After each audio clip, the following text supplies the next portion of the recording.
Pagkagaling naman ni na Denver sa bahay ni na Angeline, agad na silang bumalik sa hotel room nila dahil kailangan na nilang mag-check out ni Liam.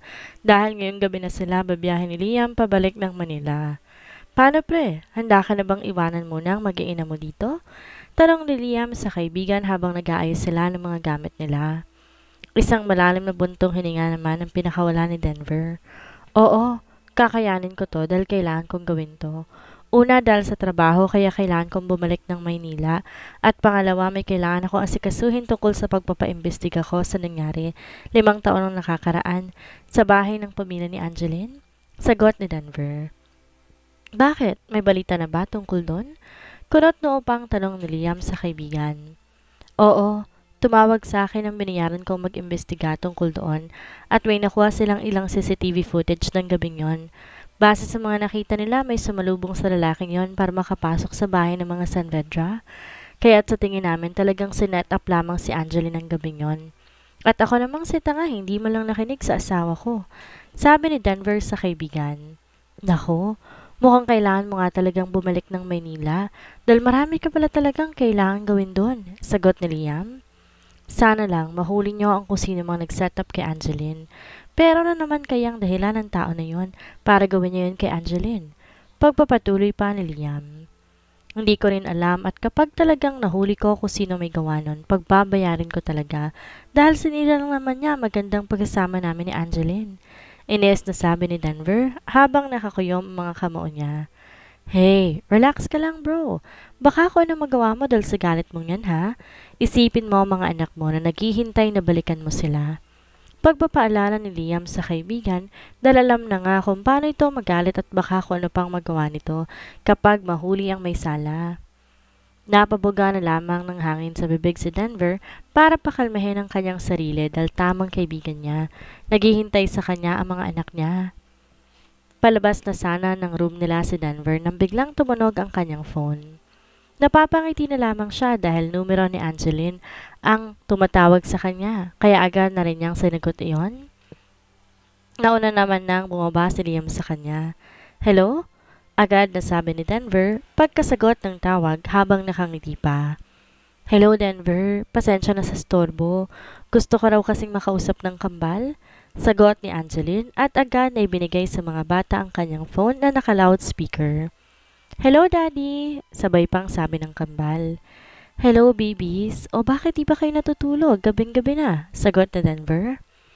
Gusto lang po namin mag-good night sa'yo, Daddy, sagot ni Nina sa ama. Oo nga po, Daddy, good night po. Mag-ingat po kayo ni Tito Liam sa biyahe ninyo. I love you, Daddy, sagot naman ni Noah. Good night, Daddy. I love you po. Mag-ingat po kayo sa Manila. Tsaka po balik kayo agad dito sa Baguio. Muling sabi naman ni Nina. Sige mga anak, pabalik din ka agad si Daddy kapag natapos na ako sa mga trabaho ko sa Manila, ha? Good night. I love you mga anak. Magbabait palagi, ha? Sagot naman ni Denver sa mga bata. Sige na, magsitulog na kayo para makapagpahinga na rin ang mommy ninyo. Pagpapatuloy pa ni Denver. Sige po, Daddy. Bye-bye po, sabi pa ng kambal. Sa kanila binigay sa kanilang ina ang phone nito. O sige na, matutulog na mga bata, sabi ni Angeline mula sa kabilang linya. Sige, ikaw rin, matulog ka na para makapagpahinga ka na at alam kong napagod ka sa maghapon mong pamamasyal. Mag-iingat kayo ng mga bata. Kung may problema man, nandyan lang ang tao ko, pwede nyo silang lapitan. Sagot ni Denver at ang tinutukoy sa huli ay si Aldrin dahil pinabalik niya na ito doon para naman bantayan ang mga anak niya. Bakit may tao ka pa rito? Di naman kami aalis ng mga bata rito ah. Naiinis ng sagot ni Angeline. Alam ko naman yon, Angeline. Gusto ko lamang na may nagbabantay sa inyo dyan habang di pa ako nakakabalik dyan. Tsaka ako na lamang ipapaliwanag sa iyong lahat. Sa ngayon, hayaan mo lamang sana muna ako na meron akong taong magbabantay sa inyo dyan. Sagot ni Denver. Hindi ka namin tatakasan, Denver. Inis pa rin nasabi ni Angeline dahil iniisip niya na akala ata ni Denver magtatago ulit siya kaya sila pinapabantayan nito. I know and I trust you na hindi ka aalis kasama ng mga bata pero sana pagkatawalaan mo rin muna ako ngayon. Hindi ko pa kasi may paliwanag to ngayon sa'yo. Siguro pagbalik ko na lang dito sa Baguio at saka ako nasasabihin sa iyong dahilan. Basta mag-ingat kayo palagi ng mga bata. Sige na, kailangan ko nang umalis ngayon kasi babiyahe kami ni Liam pabalik ng Maynila. Mahabang paliwanag ni Denver. Ano pa nga bang magagawa ko? Nandyan na yung tao mo. Umiirap pa na sabi ni Angeline na akala mo naman nakikita siya ng kausap niya. Bakit hindi na lamang kayo bukas bumiyahe? Gabi na, delikado sa daan, sabi pa ni Angeline. Para makapasok din ako bukas sa opisina, kaya ngayon kami babiyahe ni Liam. Tsaka mag-iingat naman kaming dalawa, don't worry. Sagot ni Denver na napapangiti pa dahil nag-aalala sa kanya si Angeline. Ganun ba? O sige na, mag-ingat na lamang kay Liam. Saka nga pala baka tawagan ka ng mga bata kapag gabi dahil yun na lang ang sinasabi ko kanina para matigil sila sa pag-iyak. Sagot ni Angeline. Okay lang, mas maganda nga yun para naman di ko sila masyadong mamiss. Sige na, matulog ka na. Good night, I love you. Sagot ni Denver. Sige na, mag-ingat na lamang kayo sa biyahe ninyo. Bye. Sagot ni Angeline, sa kanya pinutol ang tawag. Napapailing na lamang si Denver dahil walang naging tugon si Angeline sa huling sinabi niya. Agad na rin naman umalis si Denver at Liam sa hotel upang bumiyahe pabalik ng Manila dahil maraming dapat harapin at asikasuhin si Denver sa pagbabalik niya sa syudad. Mabilis lamang naman ang naging biyahe ni Denver at Liam pagbalik ng Maynila. Dumiretso naman na muna si Denver sa kanyang kondo at pagkarating niya roon, saglit lamang siyang natulog at agad na rin siyang pumasok sa kanyang opisina upang masimulan niya na kaagad ang tambak niyang paperworks na naiwanan. Bigla namang pumasok si Michelle sa opisina ni Denver upang maglinis doon at ayusin na rin ang mga papeles na kailangan pirmahan ni Denver, pero laking gulat niya dahil naroon na pala ang kanyang boss. Abala na sa mga paperworks na inilagay niya sa table nito. Good morning po, sir. Pasensya na po kung bigla akong pumasok. Hindi ko po alam na narito na po pala kayo. Kanda o talpa na sabi ni Michelle sa kanyang boss. It's okay, sagot ni Denver. Pakilagay mo na lamang dito ang mga kailangan ko pang tapusin ng mga papeles. Utos pa niya sa kanyang sekretarya. Okay po, sir. Sagot naman ni Michelle saka lumabas ng opisina ng kanyang boss. Agad na rin namang kumilos si Michelle upang ayusin ang mga urgent na mga papeles para mapirmahan na kaagad ng kanyang boss. Agad niya na rin tong dinala sa loob ng opisina ni Denver. Kamusta pala rito nung wala ako? Tanong ni Denver sa kanyang sekretarya habang hindi hinihiwalay ang tingin sa kanyang ginagawa. Medyo okay naman na po. Si Sir Clifford po na po muna ang umaattend sa meeting na kailangan nyo sanang daluhan at ang iba naman pong papeles na kailangan ng pirma nyo, siya rin po muna ang pumipirma. Sagot ni Michelle. Tumango-tango naman si Denver. Si Ma'am Christine naman po madalas pumunta rito dahil hinahanap niya po kayo. Minsan nga po nagwawala pa po siya dito dahil ilang araw na po siyang nagpapabalik-balik pero hindi po kayo nakikita. Pagbabalita pa ni Michelle. Next time kapag wala ako dito, huwag mo na lang siyang papasukin dito sa loob ng opisina ko. Sabi ni Denver sa kanyang sekretarya. Okay po sir, sagot naman ni Michelle. Baka sa susunod na mga araw mawala ulit ako, kaya ipunin mo na lamang ulit ang mga kailangan kong gawin. Kung pwede naman i-email mo sa akin, i-email mo na lamang, sabi ni Denver. Sige po sir, pero paano po pala ang mga meeting na kailangan niyong puntahan? Tanong ni Michelle. Umattend ka na lamang at saka mo i-email din ang mga pinagmitingan ninyo. Kung importante ang meeting, tawagan mo na lamang si Daddy, sagot ni Denver. Sige po, sagot ni Michelle bago to lumabas ng opisina ni Denver. Nang mapag-isa na si Denver, muling tinuon niya ang kanyang atensyon sa kanyang mga ginagawa.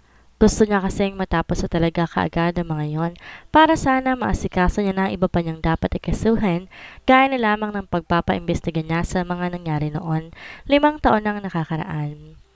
Mabilis tumipas ang 3 araw at talaga namang tinutukan ni Denver ang kanyang trabaho para naman matapos na niya ito. Sa nakalipas din ng mga araw, halos gabi-gabi nang tinatawagan ni Denver ang kambal niyang anak. At kapag naman nakakausap niya ang mga to, tila naman nawawala talaga ang pagod ni Denver dahil sa maghapon niyang pagtatrabaho. Hello Daddy, kailan po kayo babalik dito? Miss ka na po namin. Agad na sabi ni Nina sa kanyang ama. Naka-video call kasi sila ngayon at patulog na rin ang mga bata. Oo nga po Daddy, kailan po kayo babalik dito? Tanong din naman ni Noah sa ama. Malapit na mga anak, may kailangan lang ako asikasuhin dito, kaya hindi pa ako makabalik dyan. Miss na miss ko na rin kayo mga anak. Nakangiti pang sagot ni Denver sa kambal. Talaga po? Malapit na po? Sunod-sunod na tanong ni Noah. Yes, baby. Kaya dapat mabait kayo sa mommy ninyo, ha? Huwag kayo magpapasaway, sagot ni Denver. Yehey! Excited na po kaming makasama ka ulit, Daddy, sagot ni Nina sa ama. Ako rin, baby. Excited na rin akong makita at makasama kayong dalawa, sagot ni Denver sa mga anak. Nagkwentuhan pa silang mag-aama sa video call at talaga namang todo kwento ang kambal sa ginagawa nila maghapon. Hinayaan na lamang sila ni Angeline na mag-usap na mag-aama dahil abala siya sa kanyang ginagawa. O sige na, matulog na kayo dahil gabi na, sabi ni Denver sa kambal. Sige po, Daddy, good night po, sagot ni Noah. Good night, Daddy, I love you, sagot naman ni Nina sa ama. I love you too, baby. Sige na. Good night na, sagot ni Denver. Ibinigay naman na ng kambal ang phone sa kanilang ina, tsaka sila nahiga na dalawa. Napapailing na lamang si Angeline dahil kitang-kita mo sa kambal na bata ang paggamis ng mga ito sa kanilang ama. Agad naman nang natapos si Denver ang kanyang mga dapat gawin sa kanyang opisina, kaya naman nakahinga na siya ng maluwag-luwag. Halos ilang araw din siyang nasubsob sa trabaho niya sa opisina upang matapos niya na kaagad ito dahil excited na siyang bumalik ng Baguio upang makita ang mga anak niya. Sakto rin naman tumawag sa kanya si Nathan dahil may papakita daw to sa kanya kaya naman agad na rin siyang nakipagkita dito. Good afternoon, sir. Agad nabati ni Nathan kay Denver nang dumating to sa restaurant na napag-usapan nila kung saan sila magkikita. Anong ipapakita mo sa akin? Agad na tanong ni Denver kay Nathan pagkaupo niya sa upuan. Sir, ito po, sabi ni Nathan at agad iniharap kay Denver ang kanyang laptop. Ito po ang ilan sa mga kuha ng CCTV na nakalap namin. Baka po nakikilala niyo ang babaeng to? Sabi pa ni Nathan at tinuro pa nito ang babae sa screen. Pinakatitigan naman ni Denver ang imahe ng babae dahil parang pamilyar nga sa kanya ang babaeng ito. Hindi kasi masyadong malinaw ang mukha ng babae sa kuha ng CCTV dahil medyo malayo ito. Bakit? Sino ba tong babae na to? Kuryosong tanong ni Denver. Base po kasi sa ibang kuha ng CCTV nakuha namin, siya po ang sumalubong sa lalaking nakasama ni Miss Angeline ng gabing iyon. At maaaring may alam po siya at pwede rin naman po na siya ang nag-set up kay Miss Angeline nung gabi na yon, sagot naman ni Nathan. Muli ay ibinaling ni Denver ang tingin niya sa screen ng laptop ni Nathan at pilit inaalala ko sinong babae na yon. Parang pamilyar sa akin ang babaeng to, sabi ni Denver. Ito pa po, sir. Baka sakaling dito makilala niyo po siya? Sabi pa ni Nathan sa kanya'y pinakita iba pang footage ng gabi na yon. Sandali, itigil mo dyan. Biglang sabi ni Denver dahil parang namumukhaan niya talaga ang babae sa kuhang iyon. Kaya naman pinakatitigan niya na itong mabuti. May iba ka pa bang footage? Tanong ni Denver. Wala na po, sir, pero naghahanap pa rin po ako ng iba pang footage, sagot ni Nathan. Sige, ipagpatuloy mo lamang muna, sagot ni Denver. Ipasa mo nga sa akin ang video na to. Utos niya kay Nathan at tinuro pa niya ang laptop ni Nathan kung saan nagpe-play ang isa sa mga footage. Agad namang sumunod si Nathan sa utos si Denver. At naipasa niya na yon kaagad kay Denver. Di na rin naman sila nagtagal doon at umalis na rin sila. Pagkarating ni Denver sa kanyang kondo, agad niya nang pinanood muli ang footage na ipinasa ni Nathan sa kanya. Meron na siyang hinala kung sinong babaeng yon, pero gusto niya munang makasigurado kaya hindi na muna niya yon sinabi kay Nathan. Pinakatitigan pa niya ang figura ng babae kapag in-stop niyang video. Pamilyar na pamilyar kasi talaga sa kanya ang babaeng yon. Mommy, bakit po hindi pa rin bumabalik si Daddy? Tanong ni Nina sa kanyang ina. Anak, baka may mga kailangan pang gawin ng Daddy niyo sa Maynila kaya hindi pa siya bumabalik dito? Nag-promise naman ng Daddy niyo, di ba, na once matapos niya ng mga dapat niyang gawin sa Maynila, babalik na rin siya kagad dito sa Baguio para makasama niya kayo. Pagpapaliwanag ni Angeline sa kanyang anak. Parang ang tagal po kasi, miss ko na po si Daddy, sagot ni Nina sa ina. Ako rin po, Mommy, miss ko na po si Daddy sabat naman ni Noah.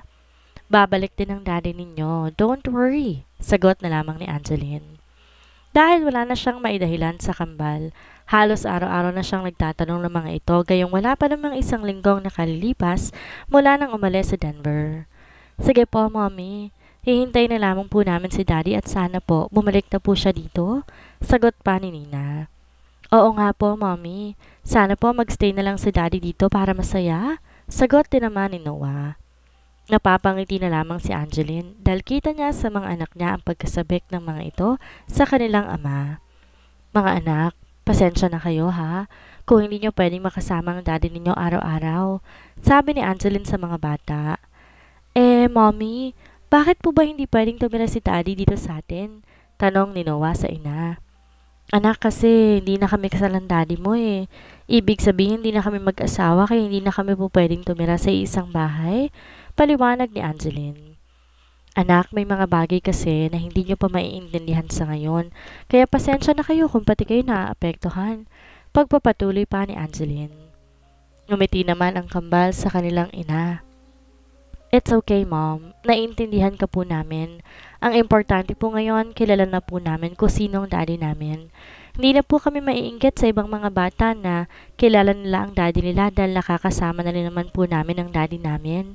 Sagot ni Noah sa ina. Oo nga po, Mommy.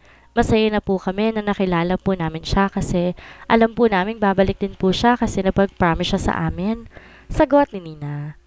Thank you mga anak dahil naiintindihan niyo si Mommy. Nakangiting sabi ni Angeline sa kambal. I love you, Mommy. Sabay pang sabi ni Noah at Nina. I love you too mga babies ko. Sagot ni Angeline sa kanyang mga anak at sa kanya ito pinaghahalikan sa pisngi. Napangiti na lamang si Angeline sa kanyang mga anak dahil kahit na bata pa ang mga ito ay naiintindihan sila ng mga ito na talaga namang pinagpapasalamat ni Angeline. Halos hindi makatulog si Denver magdamag dahil sa kaiisip sa babaeng nasa video na yon. Isang babae lang ang nakikinita niya na parang katulad ng babae sa video at walang iba kundi si Christine.